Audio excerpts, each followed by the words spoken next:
얼마 전에 제가 인터넷에서 이런 사진을 하나 보았습니다. 사진을 보시면 왼쪽에 내용물이 귀여운 펜더곤 모양의 아이스크림이다라고 하는 것을 우리가 짐작해 볼 수 있죠. 그런데 잘 보이신 오른쪽 사진을 보시면 오른쪽 사진은 이제 봉지를 열고 실제로 아이스크림을 꺼냈을 때 모습입니다. 그러니까 예쁜 펜더곤 모양의 아이스크림이 나올 거라고 생각하고 봉지를 까봤는데 뭐가 뭔지도 전혀 알아볼 수 없을 정도의 생겨진 아이스크림이 나왔다는 것이죠. 그래가지고 이런 사진을 올려놓고서 제목을 붙여놨더라고요. 이상과 현실. 이해가 되시죠?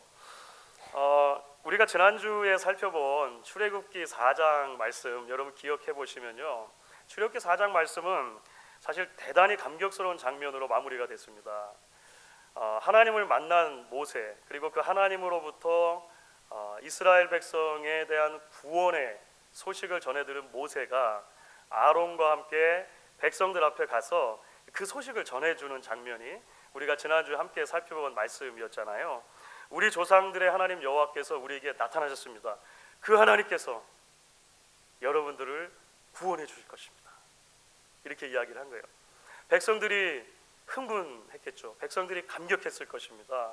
그래서 그 백성들이 하나님이 여전히 우리를 잊지 않으셨구나, 하나님이 우리 가운데 뭔가 큰 일을 하시려고 하는 거구나 라고 하는 이 생각을 갖고 이제 하나님 앞에 믿음으로 반응하게 되죠. 그래서 출애굽기 4장은 이런 설명으로 닫습니다. 우리가 지난주에 살펴봤던 4장 31절을 보시면 이런 말씀이 기록되어 있어요. 백성이 믿으며 여호와께서 이스라엘 자손을 찾으시고 그들의 고난을 살피셨다함을 듣고 머리 숙여 경배하였더라. 출애굽기에서 처음으로 백성들이 함께 하나님을 경배했다, 예배했다라고 하는 표현이 등장했다, 이렇게 설명을 드렸습니다. 그렇다면 여러분, 이제 우리가 기대하는 이상적인 다음 그림이 있다면 무엇입니까? 하나님이 정말로 이제 구원해 주시는 거죠. 하나님이 그 강한 손, 그 강한 힘을 애굽 위에 펼쳐 주셔서 이스라엘 백성들 구원해 주시는 것입니다. 바로와 애굽 백성들이 여호와 하나님의 이름을 듣고 막 벌벌 떨고, 그렇죠. 하나님 약속하신 것처럼 이스라엘 백성들이 구름대 같이 애굽에서부터 이제 빠져나가서 광야로 들어가 마음껏 하나님을 예배하고 마음껏 하나님을 찬양하고 막 이런 모습들이 이제 5장에 딱 기록이 되었으면 너무 좋겠잖아요. 그런데 오늘 우리가 함께 읽은 말씀을 보시면 이야기가 그렇게 이상적으로 풀려가지 않았다는 것을 보게 됩니다. 현실에서는 오히려 이전보다 훨씬 더 큰 어려움이 찾아왔다라고 하는 거예요. 이전보다 훨씬 더한 삶의 고통이 이스라엘 백성들을 기다리고 있었다라고 하는 것이 오늘 5장에서 우리가 읽게 되는 말씀입니다. 5장을 열면 모세와 아론이 바로를 만나러 가는 장면이 나옵니다. 여러분, 모세와 아론이 당시에 최고 강력한 국가 중에 하나였던 이집트의 왕궁으로 뚜벅뚜벅 걸어가는 모습을 한번 상상해 보세요. 그리고 바로 앞에 서서 이야기를 하는 것입니다. 이스라엘의 하나님 여호와께서 이렇게 말씀하셨다, 이렇게 말하면서 뭐라고 말합니까? 내 백성을 보내라. 그러면 이들이 광야로 들어가서 나를 예배할 것이다, 이렇게 말했다는 거예요. 여러분들 마치 이렇게 모세와 아론의 이 확신에 찬 어조, 막 담대하고 막 흥분돼 있고 기대하고 이런 그 목소리가 들리는 것 같지 않으십니까? 여러분, 그런데 모세와 아론이 바로 앞에 가서 이렇게 이야기를 전했을 때 돌아온 것은 차디찬 바로의 대답이었습니다. 여호와가 누군데? 라고 하는 대답이 돌아온 거예요. 여호와가 누군데? 여러분, 오늘 2절 말씀을 보시면 이렇게 돼 있죠. 여러분 같이 한번 읽어보도록 할게요. 오늘 2절 말씀입니다. 바로가 이르되 여호와가 누구이기에 내가 그의 목소리를 듣고 이스라엘을 보내겠느냐? 나는 여호와를 알지 못하니 이스라엘을 보내지 아니하리라. 아니, 감히 어느 안전이라고 듣도 보도 못한 여호와 신의 이름을 들먹거리면서 그동안 수백 년간 우리나라에 있었던 이 노예들을 풀어주라고 하느냐라고 하는 바로의 꾸짖음이죠. 바로의 말 속에 섞여 있는 그 당황스러움, 너무나 황당한 일을 경험했다라고 하는 그런 느낌, 그리고 그 안에 담겨져 있는 조롱과 분노가 여러분 혹시 읽히지 않으십니까? 너희들이 일을 쉬려고 하나 본데 어서 빨리 돌아가서 일이나 해라 라고 모세와 아론을 이제 바로가 쫓아보내죠. 그렇게 모세와 아론을 쫓아내본 다음에 바로가 사람들을 부릅니다. 오늘 말씀을 보시면 감독들과 기록자들이라고 하는 사람들을 불렀다는 거예요. 히브리 민족 위에 세워둔 일종의 그 관리들이라고 할 수 있는데요. 감독들은 히브리 사람이었던 애굽 사람이었던 것처럼 보입니다. 그러니까 애굽의 관료 계급들을 감독들이다 이렇게 불렀고, 히브리 사람들 중에서 대표를 세워서 작업 반장으로 세운 사람들이 기록자들이다 이렇게 보시면 될 것 같아요. 이 사람들을 불렀다는 것입니다. 이 사람들을 불러놓고 오늘 이제 읽지는 않았습니다만 그 뒤로 보시면 이런 이야기들이 계속 진행이 되는 거죠. 히브리 사람들이 가만 보니까 일이 별로 힘이 안 든가 보다. 일이 힘이 안 들어서 지금 이런 소리를 하나 본데, 그렇다면 일을 좀 더 힘들게 해줘야겠다. 작업반장들인 당신들은 이제 전과 같이 벽돌 굽는 데 사용할 짚을 주지 말고 스스로 알아서 짚도 다 구해다가 건초더미 구해다가 벽돌을 굽되 이전과 같은 수량은 맞추게 하렸다. 그렇죠. 이런 명령을 내린 거예요. 그야말로 우리 속담에 혹 때로 갔다가 혹 붙이고 온다는 얘기 있죠. 그대로 들어맞는 말이죠. 혹 때로 갔다가 혹 붙이고 온다는 말이 아마 그대로 여기에 적용이 될 수 있을 것 같습니다. 하루 종일 공사에 쓰일 벽돌을 굽는 것만 해도 얼마나 힘든 노역입니까? 그런데 거기다가 이제 건초더미들을 주로 사람과 시간을 나눠서 써야 하는 상황이 됐으니까 당연히 이제 원래 계획되었던 작업량, 벽돌 수를 맞추지 못하는 게 다음 순서겠죠. 그래서 벽돌 수를 원래 그 명령 받은 대로 구워내지 못한 사건이 발생했고, 결국은 말씀드렸던 감독들, 그러니까 애굽 사람 감독들이 히브리 사람의 작업 반장들인 그 기록자들을 매를 때립니다. 매를 막 때렸다는 거예요. 결국 이것이 이제 한계치에 다다르게 됐죠. 그래서 계속되어지는 이제 5장의 말씀을 보시면 이 기록자들이 바로를 찾아갑니다. 바로를 찾아가서 이제 읍소를 하는 거예요. 도대체 왜 우리에게 이런 일을 하십니까? 우리가 뭘 잘못했다고 이러십니까? 제발 살려주십시오 라고 말을 하는데요. 역시나 돌아온 것은 바로의 냉담하기 그지없는 반응이었다라고 하는 것입니다. 후반부를 보시면 5장의 후반부를 보시면 바로가 똑같은 단어를 두 번을 사용합니다. 너희가 게으르다, 게으르다 두 번이나 사용. 너희가 게을러서 지금 여호와인지 뭔지 하는 신에게 가서 제사 드리겠다고 하나 본데 턱도 없다. 돌아가서 일하고 건초더미는 여전히 주지 않을 것이고 그 벽돌수는 그대로 맞춰서 구워내야 한다라고 하는 엄포를 놓았단 말이에요. 그래서 그 엄포를 듣고 이제 이스라엘 대표들이 이제 겁에 질려서 바로 앞을 도망 나오게 되는 것이죠. 그렇게 바로 앞에서 나오다가 이제 돌아가면서 누구를 만났겠습니까? 모세와 아론을 만났다고 성경이 기록을 해요. 모세와 아론을 만났으니 마음속에 담고 있었던 그 불평과 불만들이 있겠죠. 그래서 모세와 아론에게 이들이 이렇게 말했다라고 성경이 기록을 합니다. 21절 5장 21절 후반부에 이들이 말한 대목만 여러분 같이 한번 읽어보도록 하겠습니다. 같이 읽습니다. 너희가 우리를 바로의 눈과 그의 신하의 눈에 미운 것이 되게 하고 그들 손에 칼을 주어 우리를 죽이게 하는도다. 여호와는 너희를 살피시고 판단하시기를 원하노라. 모세가 어떤 마음이었을까요? 여러분들이 만약에 모세라면 어떤 마음을 여기서 가지실 거라 생각하십니까? 어라? 이게 아닌데? 라고 하는 생각 안 드셨겠어요? 이게 아닌데? 일이 풀릴 줄 알고 바로에게 갔는데 왜 일이 더 꼬이게 되나? 라고 하는 생각이 들었겠죠. 자신을 부르시고 그 어려운 과정 통해 가지고 안 가겠다고 하는데 설득시켜가지고 여기까지 보내주신 거잖아요. 하나님을 향한 원망 들지 않았겠습니까? 그래서 5장 후반부에 이제 22절과 23절을 보면 그런 모세의 마음이 아마 고스란히 담겨져 있는 하나님을 향한 외침이라고 생각이 드는데요. 이렇게 말을 합니다. 모세가 여호와께 돌아와서 아뢰되 주여 어찌하여 이 백성이 학대를 당하게 하셨나이까? 어찌하여 나를 보내셨나이까?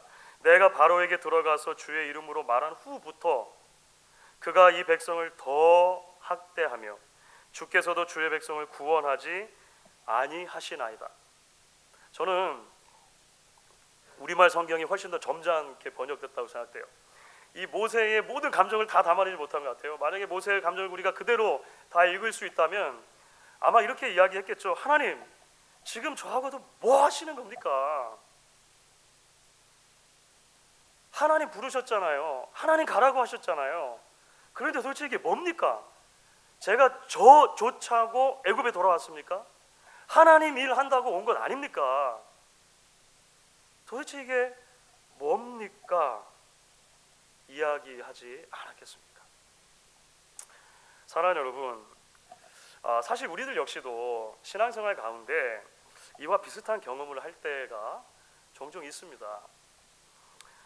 조금씩의 차이는 있을 수 있겠습니다만 우리가 말씀을 따라 살려고 할 때, 은혜의 방편을 붙들고 살아가려고 애쓸 때 우리의 삶에 오히려 현실의 어려움들이 닥치는 경우들을 만나게 된다는 거예요. 하나님께서 나름대로 주신 특별한 은혜가 있어가지고요, 내가 예배의 자리, 섬김의 자리를 더 잘 섬겨야겠다, 하나님 앞에 헌신하는 마음이 드는 그런 시기들이 오실 때가 있을지 모르겠습니다. 말씀의 도전이 갑자기 있어서 내가 오랫동안 불화하고 지내던 형제 자매들, 그들과 다시 용서하고 용서받는 관계 회복이 있으면 좋겠다, 마음의 소망을 품을 때가 계실지 모르겠습니다. 때로 새로운 신앙의 공동체 안에서 새로운 마음으로 믿음과 교제를 쌓고 하나님을 더 알아가는 기쁨을 누리기 원한다 라고 하는 결단들이 마음에 생기실지도 모르겠습니다. 모두가 다 믿음을 위한 일이에요. 모두가 다 하나님의 일을 한다고 하는 거예요. 하나님께 뭔가 내가 더 열심히 살아보려고 하는, 더 나은 그리스도인 되려고 하는 애씀들이 있다라고 하는 것입니다. 그런데 그런 결단들 직후에 또는 얼마 시간이 지나지 않아서 예기치 않은 어려움이 찾아오는 것을 종종 우리가 경험해요. 먹고 사는 일에 갑자기 문제가 생기게 되기도 합니다. 가정에 문제가 생기기도 해요. 관계들 가운데 더 문제가 풀려가는 것이 아니라 꼬여가고 있다라고 하는 생각이 드는 시점들이 찾아옵니다. 건강에 문제가 오기도 하고요, 공연한 오해를 받기도 하고, 내가 실컷 베풀었던 선의가 외면당하는 시점들이 오기도 합니다. 그러니까 이상만으로 메꿀 수 없는 현실의 벽을 만날 때가 있다는 거예요. 우리의 턱 밑에까지 하나님을 향한, 그래서 이런 불만들이 차오르는 시점들인 거죠. 하나님, 도대체 이게 뭡니까? 제가 좀 열심히 믿어보려고 하는데, 열심히 해보려고 하는데 이게 웬 돌부리입니까? 하나님, 제가 저조차가 그런 겁니까? 하나님 영광을 위해서 그런 거 아닙니까? 여러분, 그런 기도 안 해보셨어요?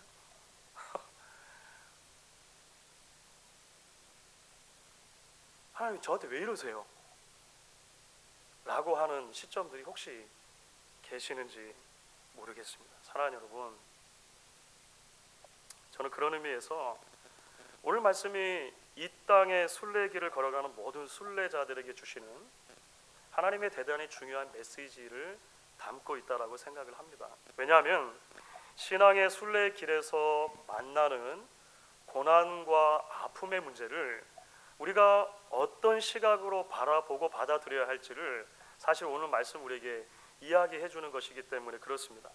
참 신앙의 회복과 참 예배의 회복이라고 하는 그 오랜 과정 속에서 우리가 생의 돌뿌리들을 만날 때 그것을 어떻게 바라보고 어떻게 받아들여야 하는가라고 하는 것이죠.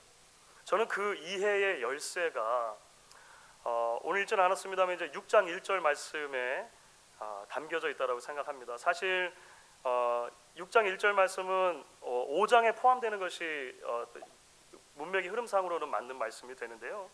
사실 여러분 우리가 5장 우리가 함께 읽은 그 본문이 들어있는 5장 전체만 놓고 봤을 때는요, 5장 전체에는 하나님의 목소리가 들리진 않습니다. 그렇죠. 우리가 5장 전체를 통해서 듣는 목소리들은 모세와 아론의 목소리, 바로의 목소리, 감독들과 기록자들의 목소리, 백성들의 목소리, 뭐 이런 목소리들이 막 오가는 것을 들어요. 하나님이 마치 침묵하시는 것처럼 보입니다. 그런데 모세가 실컷 쏟아내는 그 불평과 그 탄식의 소리를 다 들으시고 나서 하나님께서 6장을 딱 넘어가면 6장 1절에서 이렇게 말씀을 하신다는 거예요. 6장 1절 말씀 여러분 같이 한번 한 목소리로 읽어보도록 하겠습니다.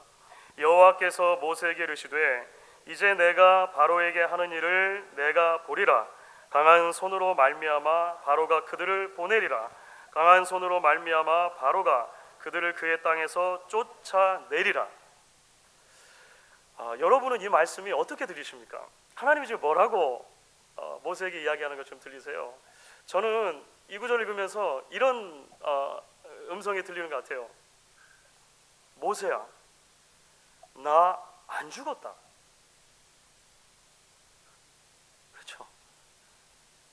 나 안 죽었다. 지금 어떤 일이 이루어지는지 내가 분명히 알고 있고 분명히 목적을 가지고 있고 이룰 것이니 믿음을 가지고 기다려라 라고 하는 말씀이 지금 여기에 들어있는 것이죠. 여러분 우리는 출애굽기 이야기를 알고 있으니까 앞으로 어떤 일이 벌어지는지 이해가 되실 것입니다. 정말로 하나님은요 이스라엘 백성을 구원해 주십니다. 하나님의 그 강한 손과 강한 팔을 펼치셔서 구원해 주세요. 그런데 시간이 좀 걸립니다. 앞으로도 한 6장 정도 더 지나가야 돼요. 그렇죠? 그 지난한 과정들을 통해서 하나님께서 결국은 하나님의 뜻을 하나님의 때에 이루어 주신다라고 하는 것입니다. 그렇기 때문에 우리는 기억해야 하는 거예요. 말씀을 따라 살아가는 소명의 길에 돌뿌리들을 만나게 될 때 그 돌뿌리들은 우리로 하여금 하나님을 전적으로 신뢰하도록 인도해 주시는, 하나님을 향해서 완전한 신뢰를 할 수 있도록 초대해 주시는 하나님의 부름이라고 하는 것입니다. 나 안 죽었다. 나 안 죽었다. 알고 있고 분명한 목적을 가지고 있고 나의 때에 이룰 것이다 라고 하는 말씀을 여러분들이 그러한 돌뿌리의 상황들을 통해서 들으실 수 있기를 바라는 것입니다. 여러분 사실 성경의 이야기들은 그런 이야기는 가득 차 있습니다. 우리가 창세기 강해를 계속했던 때 기억을 하시죠? 아브라함 이야기 있지 않습니까? 여러분 아브라함은 하나님의 약속 하나만 믿고 본토 친척 아비 집을 떠나서 약속의 땅으로 간 사람이에요. 대단하죠?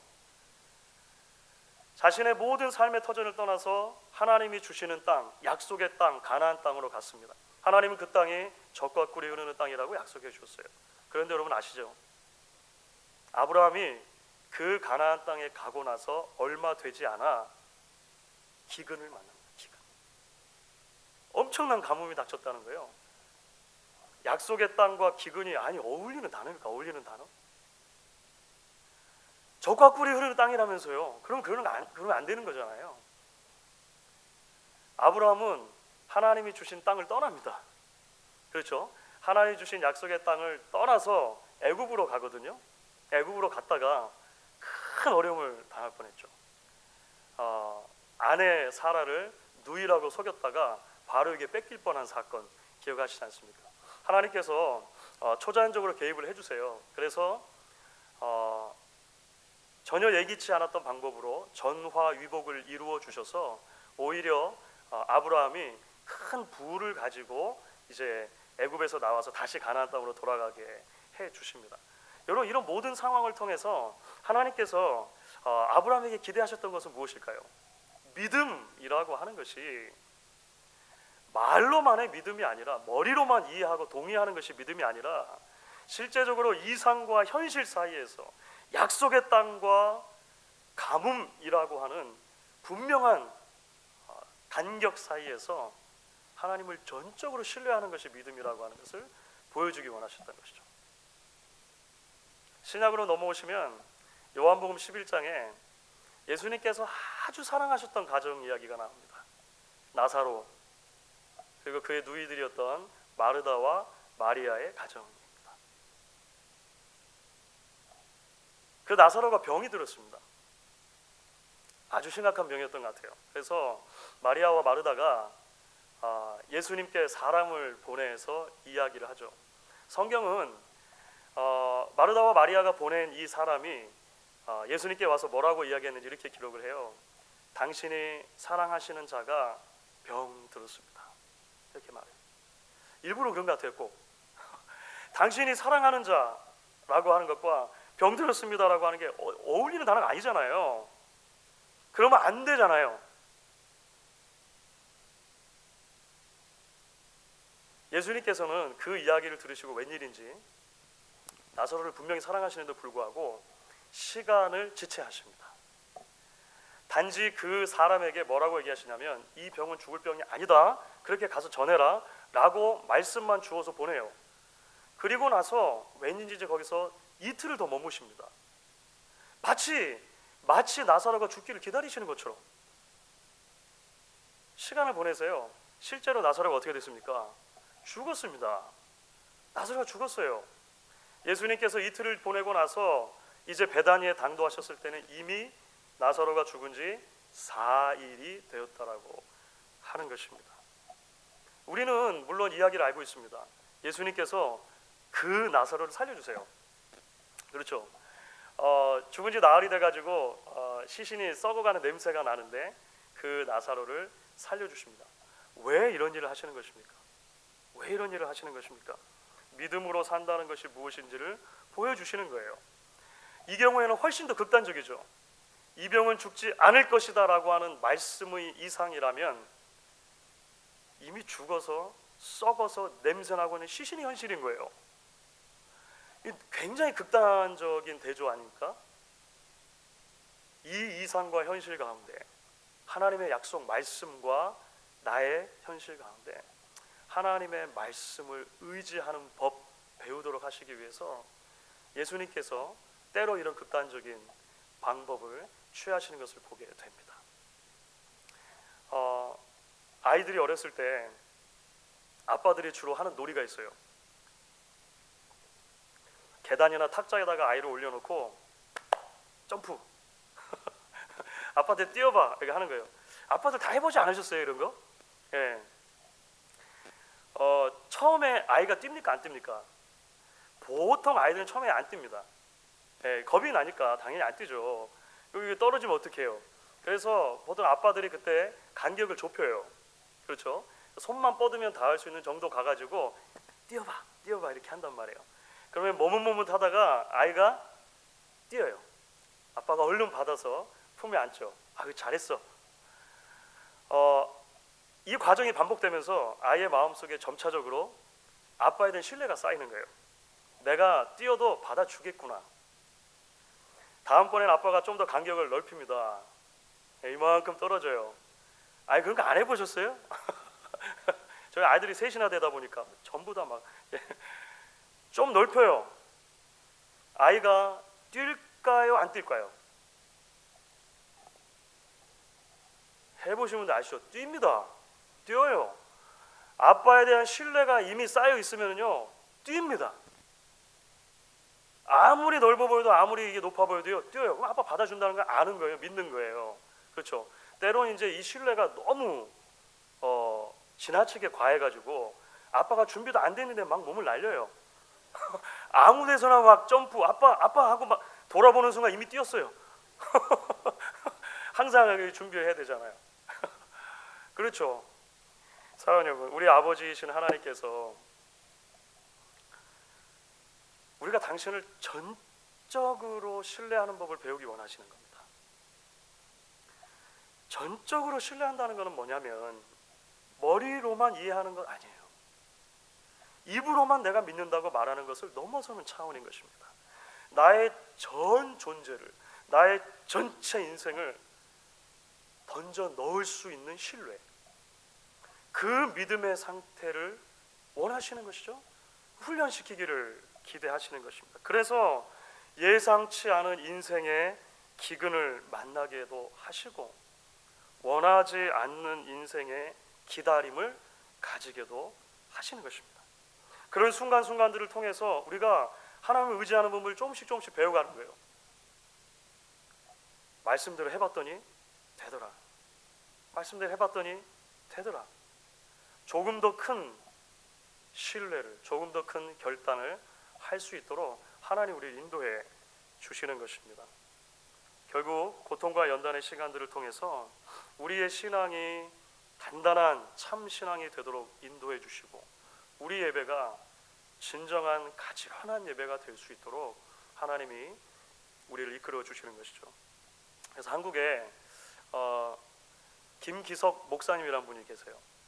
저희 교회는 김기석 장로님이 계시는데 한국에는 김기석 목사님이라는 분 꽤 이제 유명하신 분이신데요. 그분이 실제 시인이기도 하시고 그 작가이기도 하시고 목사님이신데 세상에 희망이 있느냐고 묻는 이들에게 라고 하는 책을 쓰셨거든요. 그 책의 중간에 이런 대목이 나옵니다. 제가 한번 읽어드릴게요. 저는 어두움을 모르는 빛, 절망의 시면을 거치지 않은 희망, 대가를 치르지 않는 은혜, 않고 주어지는 은혜, 추함을 외면하는 아름다움, 불화의 쓰림을 알지 못하는 조화, 흔들림조차 없는 확신, 일상을 떠난 영성을 신뢰하지 않습니다. 흔들림 속에서 든든함을 지향하고 추한 현실 속에서 아름다움을 발견하고 가장 속된 것에서 거룩한 것을 보려고 노력할 뿐입니다. 그래서 나의 길은 흔들리며 걷는 길입니다. 우리 삶에 분명히 존재하는 돌뿌리와 기근과 기다림과 아픔, 고통의 실제를 직시하는 것이죠. 동시에 그것에 넘어 하나님께서 우리를 향해 가지고 계시는 계획들을 바라보는 것, 그것이 참된 순례의 길이다 라고 하는 것을 이야기를 해주십니다. 사랑하는 여러분, 말씀을 정리해 보도록 하겠습니다. 혹시 이게 아닌데 생각되는 시간을 지나고 계시는 분 없으십니까? 왜 일이 풀리는 것이 아니라 더 꼬여가나 하는 시기를 지나고 계시는 분들 계시지 않습니까? 사랑하는 여러분, 기억하시기 바랍니다. 바로 그때가, 바로 여러분들이 지나고 있는 그 순간이 하나님께서 여러분에게 나 안 죽었다 말씀하시는 순간입니다. 내게 다 생각이 있으니 믿음을 갖고 기다려라 말씀하시는 순간으로 받으실 수 있으면 좋겠습니다.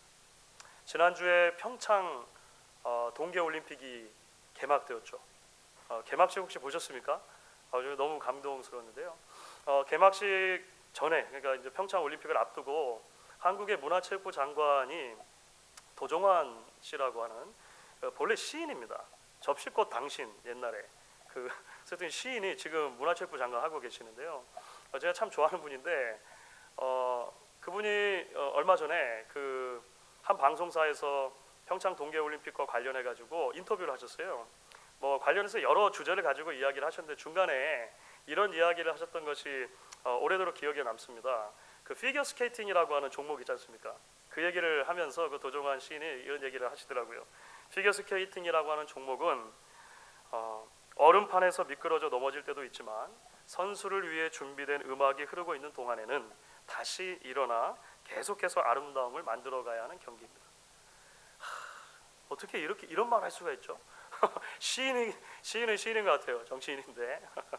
그래서 이제 우리 삶의 이야기를 하더라고요. 우리 역시 얼음판 같은 인생을 살아가다가 넘어질 때도 있지만 우리를 위해 준비된 삶의 노래, 인생의 노래가 멈추지 않는 한 다시 일어나서 그 아름다움을 계속 창조에 갈 수 있는 창조에 가도록 부름을 받은 것, 그게 우리 인생이 아니겠는가. 그분이 그런 이야기를 했어요. 그 이야기를 들으면서 이제 오늘 우리가 함께 나누는 이 말씀을 준비하는 가운데 말씀이 떠올랐습니다. 사랑하는 여러분, 때로 얼음파원 같은 신앙의 순례길을 가는 동안 넘어지고 상처날 때도 분명히 있을 것입니다. 그런데요, 하나님의 노래가 끝나지 않았습니다. 우리를 향하신 하나님의 회복의 노래, 사랑의 노래, 기쁨의 노래, 소망의 노래가 여전히 우리 인생의 계획과 더불어 흐르고 있다는 것을 기억하시면 좋겠어요. 저와 여러분을 향한 그 하나님의 노래를 들으며 다시 일어나서 아름다운 믿음의 이야기, 아름다운 삶의 이야기를 계속해서 적어갈 수 있는 저와 여러분 될 수 있기를 주의 이름으로 축원하겠습니다.